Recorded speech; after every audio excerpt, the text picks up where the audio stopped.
오늘 나눌 말씀은 민수기 16장 41절에서 50절 말씀입니다. 민수기 16장 41절에서 50절 말씀. 민수기 16장 41절에서 50절 우리 한 목소리로 읽겠습니다. 이튿날 이스라엘 자손의 온 회중이 모세와 아론을 원망하여 이르되 너희가 여호와의 백성을 죽였도다 하고 회중이 모여 모세와 아론을 칠 때에 회막을 바라본즉 구름이 회막을 덮었고 여호와의 영광이 나타났더라. 모세와 아론이 회막 앞에 이르매 여호와께서 모세에게 말씀하여 이르시되 너희는 이 회중에게서 떠나라. 내가 순식간에 그들을 멸하려 하노라 하시매 그 두 사람이 엎드리니라. 이에 모세가 아론에게 이르되 너는 향로를 가져다가 제단의 불을 그것에 담고 그 위에 향을 피워 가지고 급히 회중에게로 가서 그들을 위하여 속죄하라. 여호와께서 진노하셨으므로 연병이 시작되었음이니라. 아론이 모세의 명령을 따라 향로를 가지고 회중에게로 달려간즉 백성 중에 연병이 시작되었는지라. 이에 백성을 위하여 속죄하고 죽은 자와 산 자 사이에 섰을 때에 연병이 그치니라. 고라의 일로 죽은 자 외에 연병에 죽은 자가 14,700명이었더나 연병이 그침에 아론이 회막문 모세에게로 돌아오니라. 아멘.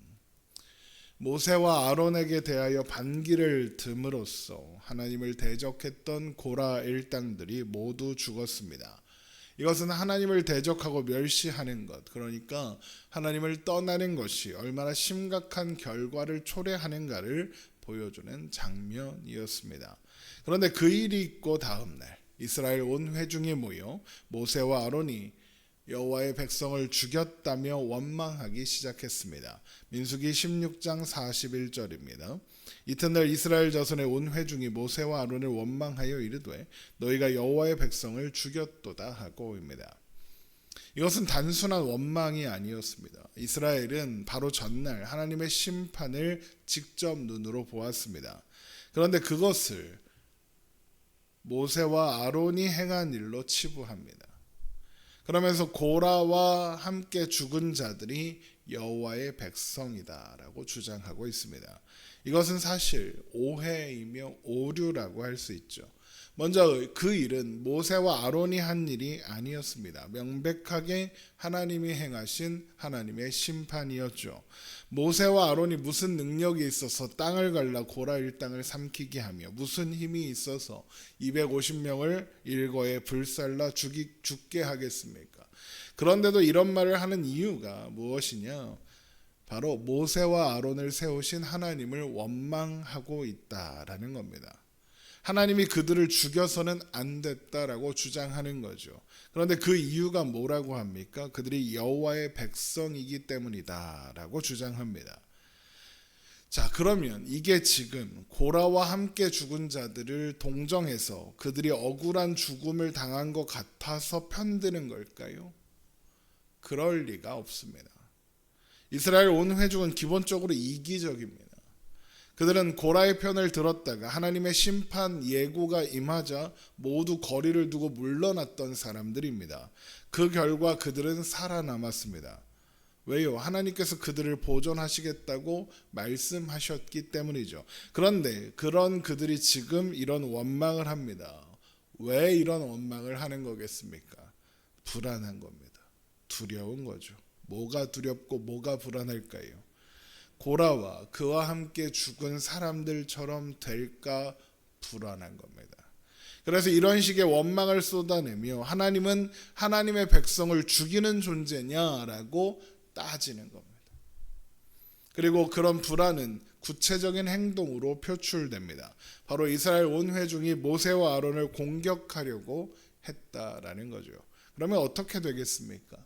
하나님이 개입하시는 겁니다. 민수기 16장 42절입니다. 회중이 모여 모세와 아론을 칠 때에 회막을 바라본즉 구름이 회막을 덮었고 여호와의 영광이 나타났더라.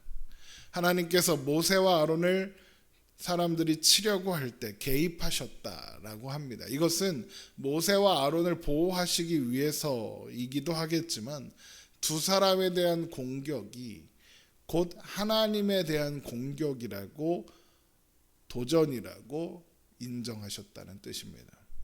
고라는 반역하며 회중이 다 거룩하여 여호와께서도 그들 중에 계신다라고 주장했습니다. 그런데 이런 이스라엘 회중의 모습에서는 그렇지 않다는 것이 드러나는 겁니다. 그들은 거룩하지도 하나님 안에 있지도 않은 자들입니다. 그들에게는 거룩한 것이 없습니다. 그들에게는 자격이 없습니다. 그럼에도 그들이 여전히 살아있는 것은 하나님의 은혜 때문이죠. 그런데도 이들이 이런 짓을 벌이고 있는 겁니다. 그렇게 회막에 하나님의 영광이 임하시자 모세와 아론이 그 앞에 섭니다. 하나님은 그들에게 이 회중을 떠나라고 그들을 순식간에 멸하겠다고 말씀하셨습니다. 그러자 모세와 아론이 하나님 앞에 엎드립니다. 민수기 16장 43절입니다. 모세와 아론이 회막 앞에 이르매 여호와께서 모세에게 말씀하여 이르시되 너희는 이 회중에게서 떠나라. 내가 순식간에 그들을 멸하려 하노라 하시매 그 두 사람이 엎드니리라. 이스라엘 온 회중이 고라편에 서서 하나님을 대적하자 하나님은 그들을 순식간에 멸하겠다고 하셨습니다. 민수기 16장 22절을 보면 그때 모세와 아론은 한 사람이 범죄하였거늘 온 회중에게 진노하시나이까 라고 하며 하나님을 설득했습니다. 그런데 지금 이스라엘 온 회중이 어떻습니까? 하나님의 진노를 받기에 합당한 것을 스스로 보여주고 있습니다. 더 이상 한 사람이 죄를 진 거다라고 핑계댈 수 없는 상황이다라는 거죠. 그래서 모세와 아론이 할 수 있는 일은 더 이상 설득이 아니라 하나님 앞에 엎드리는 것밖에 없었던 겁니다. 하나님의 은혜에 호소하는 겁니다. 그리고 그것만이 이 백성을 살릴 수 있는 유일한 방법이라는 것을 아는 겁니다. 엎드린다는 것은 자신의 무력함을 인정하는 행위이며 동시에 하나님만이 이 상황을 바꾸실 수 있다는 것을 고백하는 신뢰의 표현이기도 하니까요. 또한 하나님은 그런 역할을 하라고 모세와 아론을 세우신 거기도 합니다.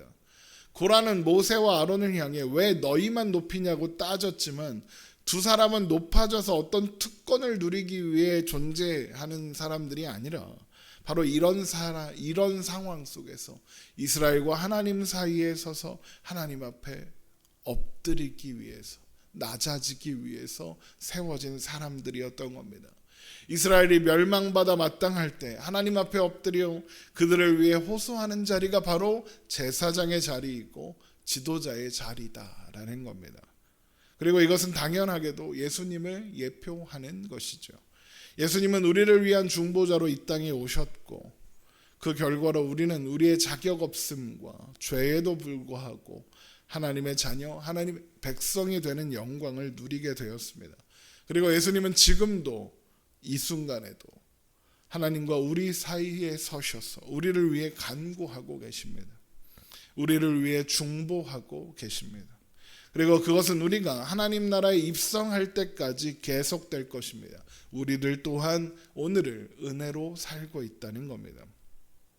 또한 그래서 하나님은 모세와 아론의 역할을 인정하고 받아들이사 이스라엘 온 회중을 진멸하지 않고 살리시는 겁니다. 민수기 16장 46절입니다. 이에 모세가 아론에게 이르되 너는 향로를 가져다가 제단의 불을 그것에 담고 그 위에 향을 피워 가지고 급히 회중에게로 가서 그들을 위하여 속죄하라. 여호와께서 진노하셨으므로 연병이 시작되었음이니라. 아론이 모세의 명령을 따라 향로를 가지고 회중에게로 달려간즉 백성 중에 연병이 시작되었는지라. 이에 백성을 위하여 속죄하고 죽은 자와 산 자 사이에 섰을 때에 연병이 그치니라. 이미 하나님의 진노가 이스라엘 온 회중에게 임한 겁니다. 진노가 임하기 전에 중단하신 것이 아니라 이미 시작되었고 그래서 연병으로 이스라엘 온 회중이 죽기 직전인 상황에 모세와 아론을 보내셨습니다.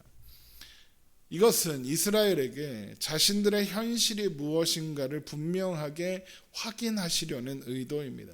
이미 심판이 임했고 그들에게 남은 것은 죽는 것뿐입니다.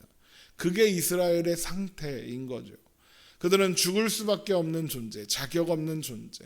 그래서 하나님의 은혜가 아니면 살아갈 수 없는 존재라는 것을 명확하게 보여주시는 겁니다. 그리고 그런 그들을 향해 아론이 향로를 가지고 나아갑니다. 향로의 연기는 하나님의 임재를 상징합니다. 이것은 그들을 살린 것이 아론이 아니라 하나님이신 것을 보여주는 장치인 거죠. 그러나 아론이 향로를 들고 연병 한가운데로 들어가지 않았다면 일어날 수 없는 일이었을 것입니다. 말 그대로 전염병입니다. 아론이 그들 가운데로 들어간다는 것은 전염병에 그대로 노출된다는 뜻입니다. 그럼에도 들어가는 거죠. 그래서 하나님의 임재를 보이고 그들을 살리는 겁니다. 이런 아론의 모습에서 우리는 확인할 수 있는 겁니다. 아론이 연병 가운데로 들어간 것처럼 예수님이 우리를 위해 어둠과 사망의 전염병 한가운데로 들어오셨습니다. 직접 찾아오셨습니다. 그리고 하나님의 임재를 보이사 우리를 살리셨습니다. 아론의 중보자로서의 역할이 이스라엘 온 회중을 살린 것처럼 예수님의 제사장 되심이, 예수님의 중보자 되심이 우리를 살리시는 겁니다. 아론이 지금 향로를 들고 연병이 돌고 있는 이스라엘 백성들 가운데로 들어간 것이 바로 그것을 보여주는 장면이라는 거죠. 그러나 이 일로 14,700명이 죽었습니다. 민수기 16장 49절입니다. 고라의 일로 죽은 자 외에 연병에 죽은 자가 14,700명이었더라. 아론이 죽은 자와 산 자 사이에 서는 사이 그 설계되는 그 순간까지 이미 14,700명이 죽은 겁니다. 이것은 진노는 실제했고 죄의 결과가 분명했다는 것을 보여주는 겁니다. 그러나 하나님은 거기서 멈추셨습니다. 모두가 죽었어야 했지만 하나님은 남기셨습니다. 그렇게 하나님의 은혜가 진노보다 더 크다는 것을 보여주신 겁니다. 하나님은 진노 중에라도 긍휼을 잃지 않으시는 분이십니다. 그렇게 하나님의 은혜로 연병이 그치자 아론이 회막문 모세에게로 돌아옵니다. 민수기 16장 50절입니다. 연병이 그침에 아론이 회막문 모세에게로 돌아오니라. 회막은 하나님의 임재를 상징하는 장소이고 하나님 나라의 모형입니다. 그곳으로 중보자의 역할을 한 아론이 돌아왔다. 이 모습은 우리를 위해 모든 일을 마치시고 부활 승천하사 하나님께로 돌아가신 예수 그리스도의 사역을 예표하는 겁니다. 그리고 이제 우리를 위한 영원한 중보자로 서 계시죠. 하나님은 이렇게 이스라엘의 자격 없음에도 불구하고 그들을 살리셨습니다. 그렇게 다시 한번 하나님이 아니면 하나님의 은혜가 아니면 그들은 살아갈 수 없는 존재라는 것을 명확하게 가르쳐 주셨습니다. 그리고 이것은 우리를 향한 말씀이기도 합니다. 우리가 딱 그런 존재 아닙니까? 우리는 하나님 앞에 그 무엇도 내세울 수 없는 자격 없는 자들입니다. 그런 우리를 위해 하나님은 아들이신 예수님을 보내셨고 우리를 위한 중보자로 세우사 죽을 수밖에 없는 우리를 살리셨습니다. 그리고 예수님께서 지금도 우리를 위한 중보자로 계셔서 우리를 돕고 계십니다. 그러므로 우리가 사는 모든 순간이 은혜입니다. 우리는 하나님 없이, 하나님의 은혜 없이 살 수 없는 존재들입니다. 여러분 이 사실을 기억하며 하나님의 하나님 되심과 하나님의 은혜에 기대어 사는 오늘이 되기를 주님의 이름으로 축원합니다. 기도하겠습니다.